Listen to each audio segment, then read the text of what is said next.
want to ask a series of questions. I hope you don't mind. Um, it's a silly one, just silly questions like, what is nothing? Oh, well, nothing is this wonderful unseen mischief maker that hides in everything and animates everything and loves to be overlooked and also discovered. What does non-duality mean to you?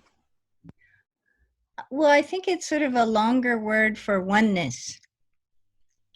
You know, I'm all for all the displays oneness does, you know, the planetary, the galactic, the empty space, the uniqueness of all forms. So I'm a big fan of duality and oneness.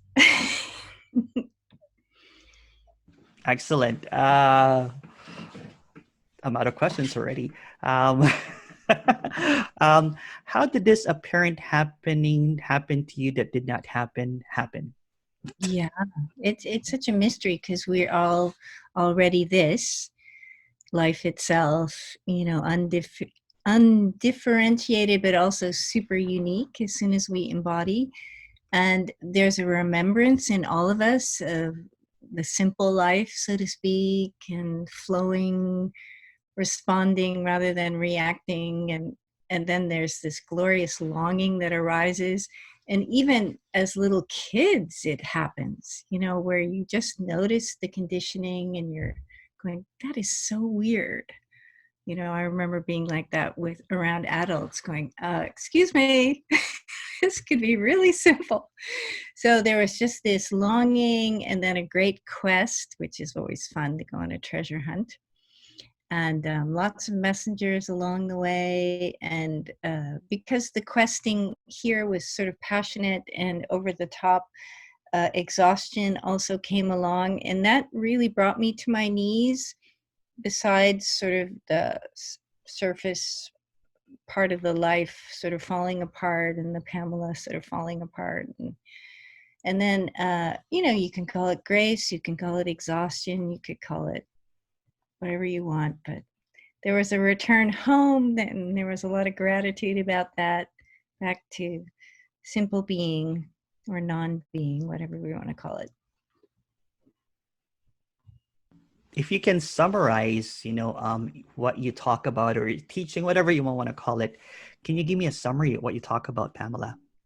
Yeah, it's all about adding just something to the mix because everybody has this brilliant intelligence, and most of us have read all the books and, you know, or spend enough time in nature where we're starting to really notice, wow, you know, it's much more interesting than just appearances and distinctions and names and forms.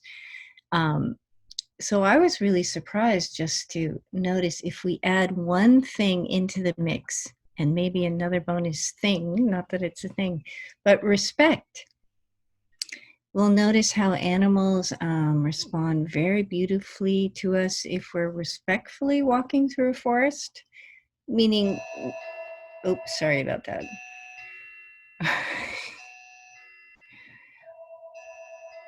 We can edit that out, right? Mm-hmm. I can turn that off.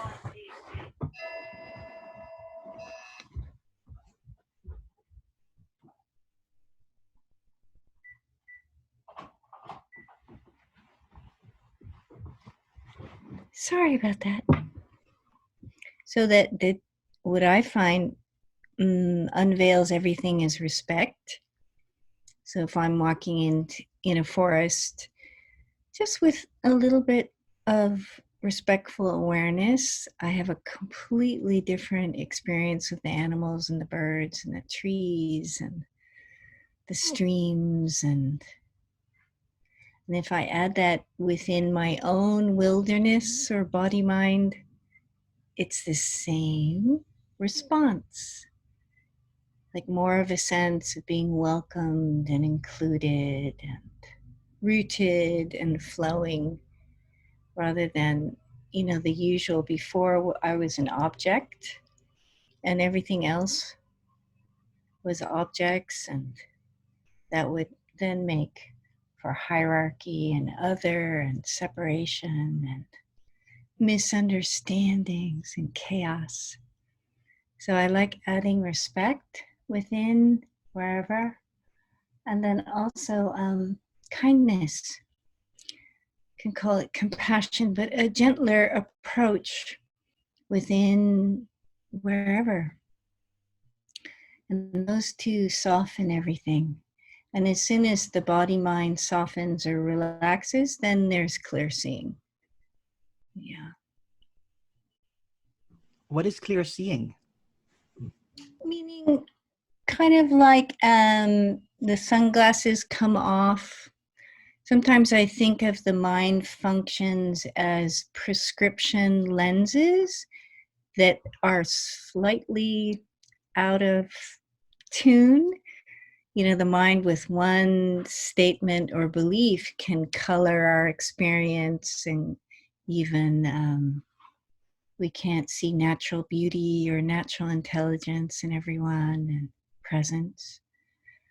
So clear seeing means, you know, where all the veils come off. Mm. Pamela, can you share me a couple of pointers that you love? The pointers that I resonate the most are ones that I have been gifted with. Once Robert Adams said in my ear, "Nothing is what it appears to be." And for me, that was an invitation to look a little deeper and to look past form, or, you know, even look past somebody's persona or how they appear, or, you know, even within past the name of an emotion or the feeling of an emotion or a sensation. So it just brought all the mystery back, the mystery that we so enjoyed when we were young, the mystery of discovery and freshly being with something rather than habitually being with it. So that was from Robert Adams. And then the other pointer was from Papaji, which is look within, approach everything with devotion and gratitude, and stay as heart or rest as heart. And that blew me away because I certainly was not approaching everything with devotion and gratitude inside. Maybe more, you know, in the world, I was naturally respectful, except when I was tired. But it was amazing to approach the mind with devotion and gratitude, or uncomfortable sensations, or the body itself. And the last one was Lao Tzu, who said, be like a kind-hearted grandparent inside. So it's funny how each one of us, we've all read so many books and even science fiction and mystery novels, you know, plumbing the depths for clues, right? And just also entertaining ourselves with the great treasure hunt. But each one of us will remember something that was bell ringingly true. So those are my 3 bell ringers. Thank you for sharing. That was lovely. Do you have any jokes? A non-duality joke? Very funny. Let's see. Well, a friend of mine told me this wonderfully non-PC joke about how does a blonde know when she awakens? And I said, I don't know. And he goes, she doesn't. She's always been like, she's always been sort of like, whoa. That's a good one. Good one. Give me another one. I don't know. I'm sure you have some good ones.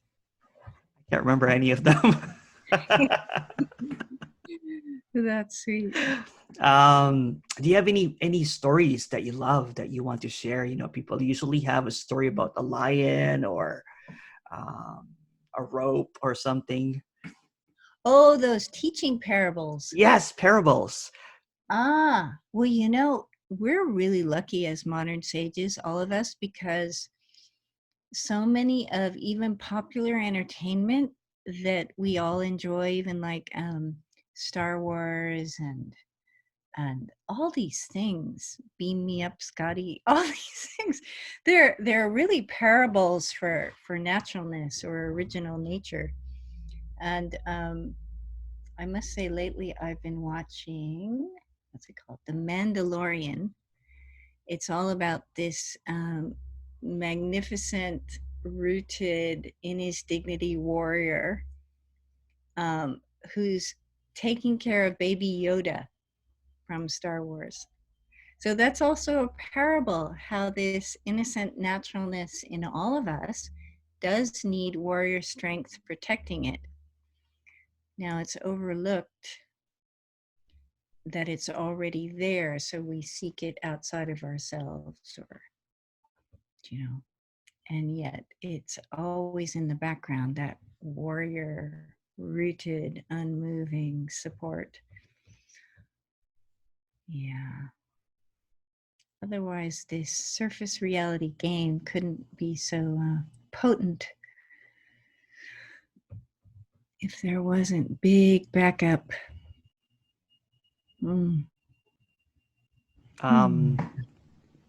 Pamela, I can't see you right now, but how many inches do you float off the ground? Well, as formlessness, I'm everywhere present, so I am like can go anywhere, but it's kind of immeasurable. You can't really like take a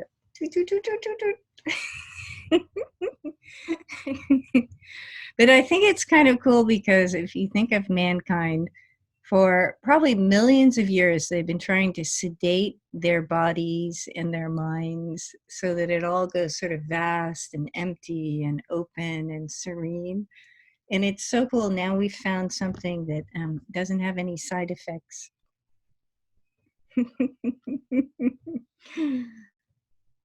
This question was actually suggested to me, and I really like it.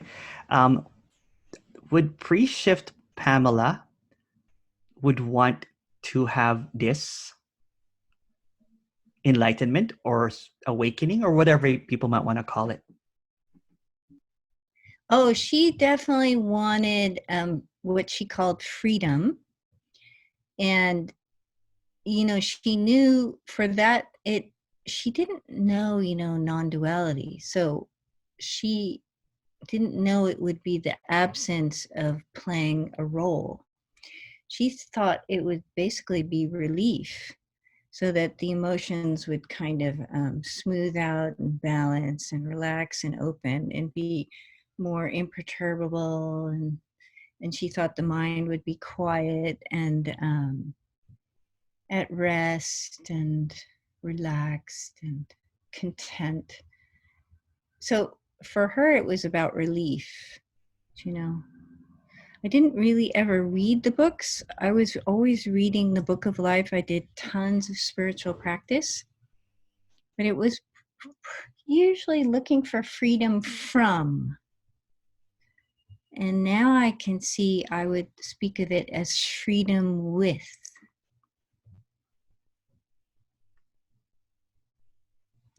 I really like that. That was pretty spot on. Let's go with some people call it the non-duality quiz, and I just laugh, because it's funny. When I was getting interviewed a few months ago, and I don't even know why this guy interviewed me. Just saw my Twitter, talking about non-duality, and it's just asked me 20 questions like, what is time?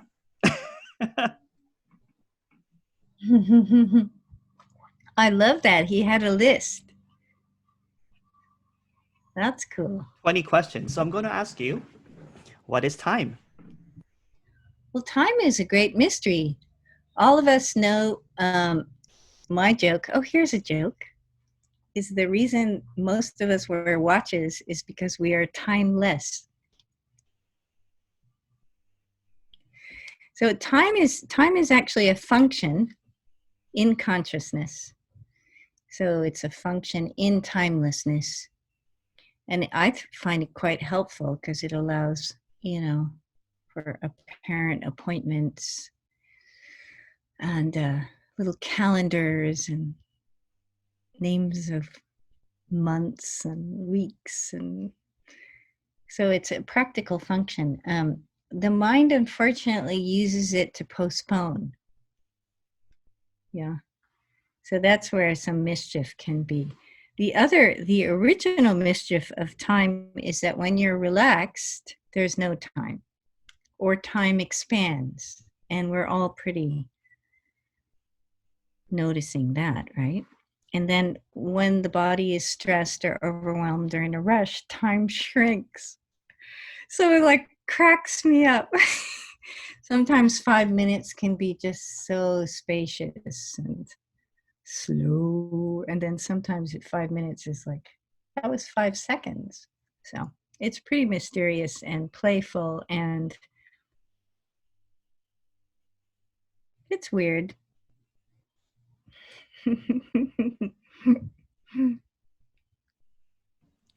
What is there such a thing as free will? Oh, I can tell you just an amazing moment, a story. I was in Ramesh Balsekar's living room, and there was a young Russian man who was just really pushing at Ramesh. There is free will. Because Ramesh's whole thing is there's no free will. And this guy, I mean, I'm sitting in the second room, not the main room, which was really little. I was sort of in the back. He was just, dum, dum, dum, there is free will there. And I feel to this day so honored because Ramesh relaxed and he goes, okay, there is free will. And he said, the reason I say there's no free will is because the conditioning uses the free will for its own agenda. Thus, it's no longer free will. Now, I almost fell off my chair because for a sage to honor a young sage pushing at them that there's partial truth in free will. That's deeper that the young lion, right? But he really honored him. And then he just took him through how he got to that there's no free will. And I felt like, wow, what a moment. I am so honored to be here listening to this young sage, elder sage. So that's pretty beautiful. Mm-hmm. That's a beautiful experience there. Can you share us a story about Seeker Pamela? What did Pamela do? What did she go to desperate seeking? Did she go through some suffering? Did she or just yeah, if you can share that story. I must say, and it's probably a lot of us can confess this, of being kind of guided, like life guiding itself on the great quest or treasure hunt. Because my mother passed quite young at age 46 when I was just 21, and she was my best friend, so that like flattened me. And my sister noticed I was flattened. She's older. And so she said, okay, you got to learn to meditate. So she took me to TM and I just meditated my little brains out. And it really helped because it kind of brought me back out of this oceanic sorrow and apathy, really. And then there was a longing in me that was great. My 2 meditations a day, I felt serene and expansive and all was well. But then there was this pesky part about in between the 2 meditations called daily life. I'll be like, the famous, was it the Munch painting where it's like, ah. So I was like that in between my 2 meditations. And then a friend of mine told me about the Sedona method. So I went and took that, and that was great because it helped me for the in between 2 meditations. It helped me kind of navigate more skillfully and more serenely, role play and tribal politics and relationships and chaos. And that was great. But then I did that for 12 years, like a workaholic. And I said to a friend of mine, hey, where's this freedom? I've been released enough for a small village, and what's going on? Why am I not free? Why am I not free? And so that's when satsang showed up. Satsang went, just rest, just be, you are that. Nothing to do, nowhere to go, just look within. And that was such a relief because, I kind of limped into satsang. Very happy to finally find the final teachings, and there's final teachings in all traditions, and all indigenous traditions. So it's such a great relief. Mm. Did the character Pamela go through any suffering before the apparent happening? Yeah, I find that very old-fashioned, so I don't recommend it. Oh man, she bit the dust. She was like a steamroller had run over her. She had lost everything. And out of her own naivete and lack of street smarts and grace, the grace of being obliterated. Yeah, so that's why satsang's so great, because there's no homework. There's no posturing. There's no role play. You don't have to get it. You can just sit like a little lump in stillness and return to stillness. And at that point, that was like just the medicine I needed. Rest, rest, rest. It's all here. Beautiful. Give me a moment. I'm just going to let my dog in because he's scratching my door. Just a second, okay? He's just like, let me in. Sorry. That was beautiful, though. Just a moment.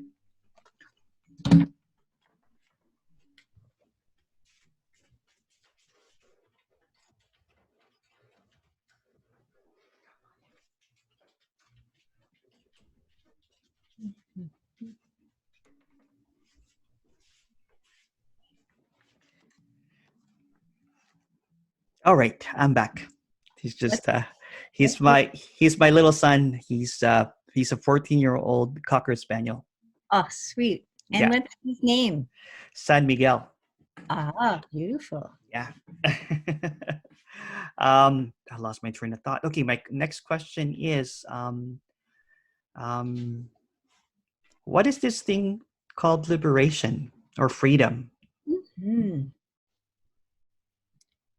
Well, none of us would resonate with it unless we were already intimate with it and also had a kind of kinesthetic, somatic heart remembrance of that. Yeah, so each one of us will speak uniquely about it, but to me, resting is a great word. Even resting in the midst of activity, and it's just something simple and true. Nothing new, but ever the same. You can stretch out in as vastness and root down in and know you never had left, even though there was some extreme experiences of role play. I wanted to go back into that other question because I forgot my train of thought about suffering. Yeah, it's almost like you have to not really you have to, but a lot of seekers almost lose everything. Go through that the old-fashioned way, losing, almost kind of like hitting the end of the road, or kind of like hitting rock bottom, and then knowing that there's no bottom. Did you have a moment in your experience as a seeker before that you basically had to almost kind of like knew when it was the end of the road, or when suffering was just too much that maybe the character was annihilated? Yeah, absolutely. But I say it's old-fashioned because honestly, I think a lot of it, when I reflect on, is a lot of it I had picked up on some Indian from the continent of India ascetic role play. So that's, some kind of subconscious, innocent misunderstanding that by losing everything, then you, and it's also in the Catholic tradition, being able to get through the eye of the needle because you have nothing, kind of thing. But it's an misunderstanding. It's already here, and that misunderstanding, there's a subtext or submessage that it still has to be earned by giving everything up or giving everything away, or some huge sacrifice or huge suffering as an offering. And yet life doesn't ask that of us. Yeah. So I don't recommend it as a way home.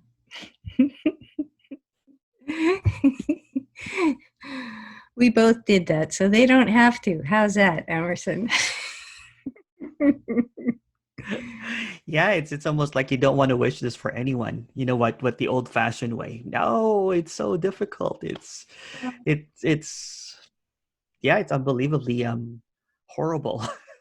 But I think if I feel into it, it's also that and I bow to all the early sages and the generations of seekers and sages, because basically all that practice, it lightened the veils.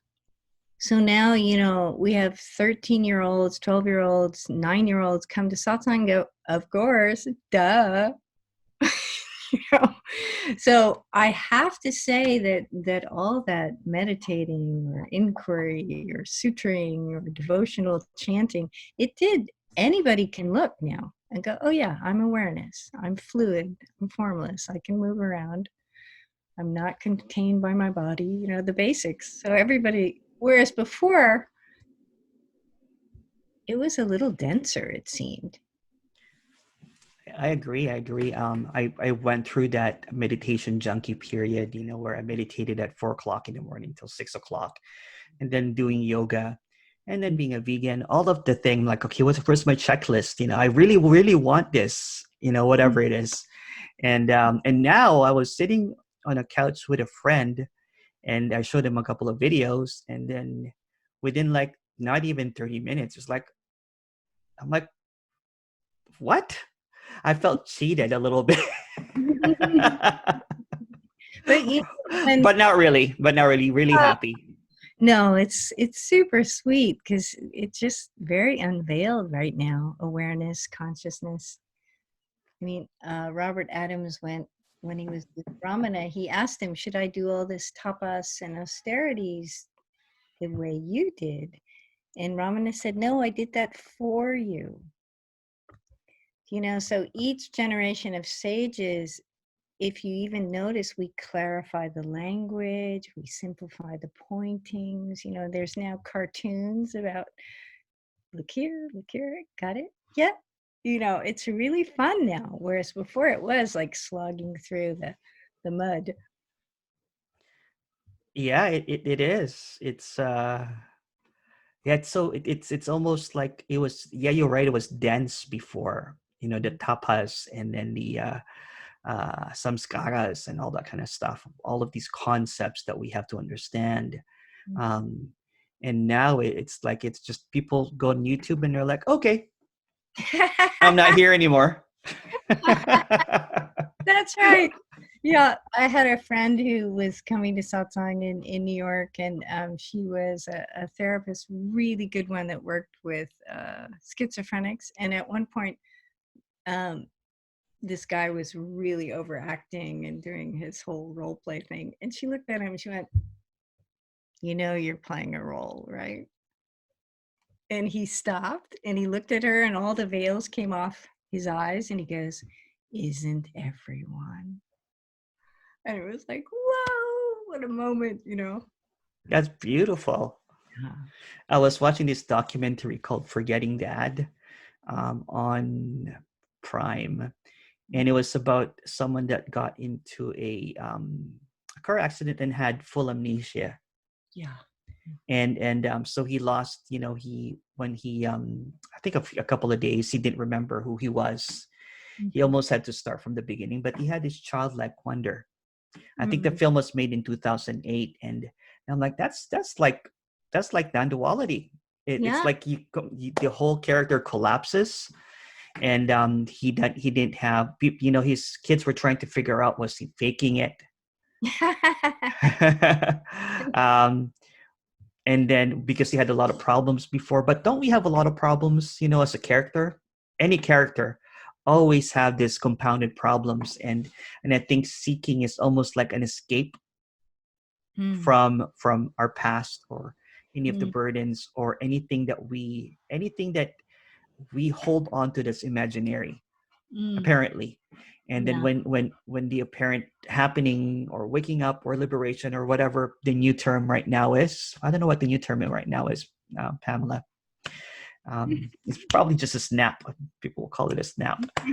Have you snapped? You can't even do it in a snap, because it's a snap is already something. Anyway, I'll just go on a tangent. My question to you is, how long have you been sharing this message, and have you witnessed a lot of people snapped, or woke Yeah. up, or awaken, or liberation, or disappear, whatever they want to call it? Yeah, I think it's super sweet now because it's consciousness itself is on a roll. It's felt very satisfied with role play because, when there is full identification, then there's everything is super passionate and super dramatic and super melodramatic and overwhelming and devastating and exciting and beautiful and joyful and woo, what a ride, right? So how beautiful that this neutrality created contrast and distinctions and opposites of emotions and quirky people everywhere with apparently different conditioning, but it's all basically survival and all that good stuff. But consciousness now is going, yeah, I'm satisfied. We had a really great Shakespearean run. We have some flare ups still, as we can tell, worldwide. But it feels like consciousness itself is dropping the costumes and the role play, and it'll still always honor uniqueness, you know, and creativity and passion and the arts. But I think it's satisfied. It had a great run. It tasted everything. It had every experience known to man and the divine and the elemental. So that's what I think is happening. It's not like a personal, evolutionary, human, ultimate sweet revolution. It's like consciousness is going, cool. I was human. Whoa! We did everything. It was crazy, but I'm tired. So it feels like that everywhere because I can say one thing to somebody in a grocery store or just what we call ordinary non-seeking folks, and they get it. They go, yeah, yeah. It's a lot of work to maintain identification. A lot of maintenance. That's right. Oh, a lot of sanding and repainting and Yeah, structural. And, oh my God. the carrying wood, chopping water, Mhm. That's what I actually thought. I'm like, do I have to carry wood and chop? Well, no, I just carry water and chop wood, right? Was it? I don't That's, even remember. that was back. Chop wood, Yeah. carry water. Yeah. I'm like, that's a lot of work. What's much more fun is to be water. How about I be water and Just be a be tree? water. That's right. Yeah. That's right. Um, Get the and you mentioned that you were an early seeker. You met Ramesh. You were like 15. You were 20. No, I'm disguised. as a more youthful version. I'm actually 66. No way. Yeah, I started meditating in 1976, thanks to my sister. And then, I am been so blessed. That's what I've met ordinary sages and celebrated sages. And it was kind of like, Grace picking up a kitten like a mother cat and just like take you here, drop you there, pick you up, take you there, drop you there. And wow, if I look back on this river of support I've had, it's like all there could be is gratitude. Yeah. Beautiful. You met so many teachers in the past, like Ramesh, Adams. Who else have you met? You Um, said, have you met Papaji as well? I met him formlessly in the heart and in dreams. Ah, So and then all his messengers are pretty cool, like Neelam and Gangaji, and really beautiful beings. And I actually got to sit with Muktananda. A friend of mine took me there. I hadn't a clue what was going on. I was meditating, but I didn't get the Shaktipat thing. And one day, a friend of my husband at the time called and said, "Hey, there's these Tibetan lamas over here. This is in the 80s. Do you want to come over?" And I met Dilgo Khyentse Rinpoche in a garden. This with like 4 of his guys. I mean, it's the Dalai Lama's teacher. And so each one of us, even if the sage we meet is a magnificent stag in the mountains, or an eagle, or an owl, or a moment where we share the gaze with a stranger. I mean, these are moments we never forget. Mm. hmm. You mentioned modern sage before. What is a modern sage?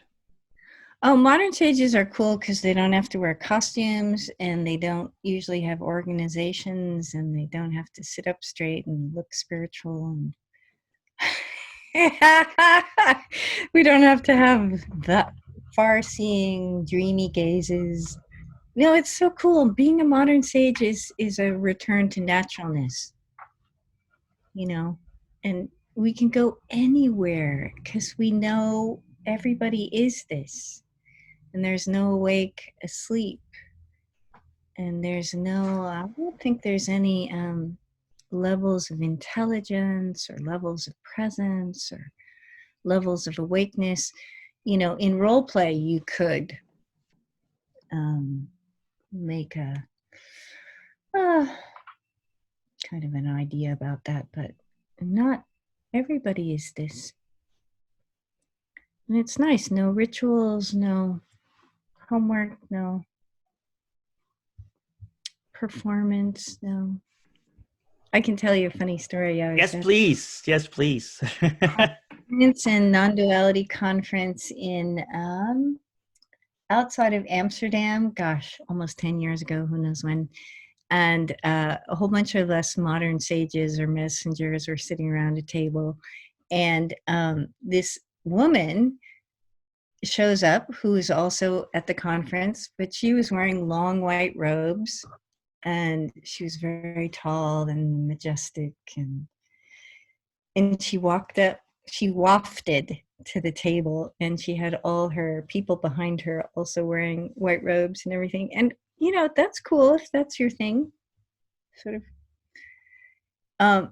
But we all were like, "Oh my god." It's like, whoa, okay, a little old fashioned, but do your thing. I do like it when I still see some of the Asian monks and Rinpoches in their beautiful glory, and that's maintaining a lineage and tradition, and for that we bow, because we're so happy that there's tradition keepers from the indigenous to the Western and Eastern. But when it's role play, there's a slight sniff to it where it was a little superior spiritual thing. That's what we were responding to. I was about to say that, when I see those um Rinpoches and with those orange robes, it's so Mm. retro, And yet it's but actually it's also timeless. I don't know. It's weird. that. It's timeless. And also, I have to say, once I was in an airport with a Swiss gentleman friend of mine that I used to give retreats with, Walter Heddick. And we were walking down this, passageway in an airport, and there were three monks in front of us. And I saw their brown robes, very homespun, very simple, and then their sandals. And then they had these tiny little bags, with their worldly goods. And my friend, who is very attuned to me, because I went, oh, and it was a longing for the simplicity of that. In the West, we can get a little cluttered with all our, and he turned to me because he could feel I was going back into renunciation and into that kind of form. And he went, no. Just from my sigh of longing. It's like, ah. Anyhow, he cut it off at the pass. Um, do you do retreats, Pamela? Do you do satsangs and retreats? If you can talk about Yeah, that. I love that because, first of all, it's so rare for us modern folks to have a retreat time to ourselves, especially if people work full time or have kids and families and serving their communities. It's so nice to go off like you did and just go on retreat and be quiet, and also to have basic needs met like food, and to have yoga, which I like to lead, and also just 2 satsangs a day and silent sits. It's like, it's basically a spa. It's a very permeating spa that really gets deep down within every part of the embodiment. So I love doing that. And it also builds community because mine aren't silent. And I see why a lot of sages do silent retreats, because then the conditioning can't run and project and make trouble. But I like people to get to know each other. So. Mm. Hmm. Somehow you got muted. I There said, you are. thank you so much for your time. This has been a really awesome interview. It's really fun talking to you. And this is just really funny. You know what I'm saying? To me, it's just the biggest joke. Yeah. And sometimes I watch interviews and I'm like, it's so serious, Oh no. so Well, serious. it And it's used okay too. It's okay it too. used to be super serious, because for me, when I was questing, it was life or death. Somehow I knew that Yeah. I wasn't going to survive unless I returned to my true nature. And that was actually kind of true. The role play was never going to survive because it's too exhausting. Yeah. Yeah, I think the character got super exhausted. I think it kind of like hit the wall so many times, bang its head or whatever, or fell too many times, hit the Yeah. rock bottom multiple times, that there was just nowhere to go. It's almost exhausted. It got extinguished, Yeah. demolished, exterminated, and then you're right. The grace that can't be spoken about apparently happens, Mm-hmm. and it's um, yeah. Well, do you have? Mm. I'm going to pause, but I wanted to leave you the last words. This is not my interview. This is your interview. Oh, Well, any words that you can tell to a seeker right now.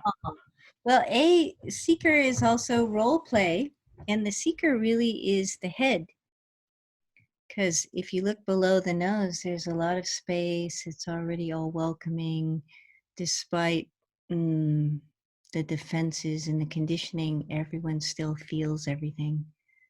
So already it's there. And then the seeker, the head, just has super high standards for wakefulness, whereas the body's going, hey, not bad. This moment is not bad. I'm here. So just that, all is well. And the unfolding is very mysterious, but you can trust where you're drawn and what you resonate with. Thank you. Thank you.